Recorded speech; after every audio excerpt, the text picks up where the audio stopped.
Hi, in this video today I'm going to show you what you can do if the trigger's jammed on your Karcher jet washer here. So you can see right now this is always going to be on. If I press it in, it's not popping out again. It's really easy to fix. So what we have to do is we have to grab this and pull it back out.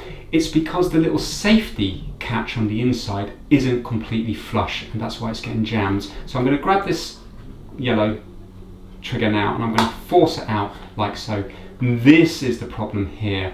So normally with this, you put it like so, push it in, and then it stops somebody from accidentally doing the trigger. But when you take it off, if you just push it all the way through like that, and then do this, it's going to get stuck. You have to make sure it's flush. So I'm just going to pull this out again. There we go. And now that's locked. When I unlock it, instead of going right the way through, when I go right the way through, it's actually, because it's it's worn a little bit, it's sticking up here. You can hear it hitting there. You've got to make sure it's completely flush. So there we go. I've just pushed it back through a little bit. It's now flush there. So it's nice and flush on both sides. And now the trigger will work perfectly.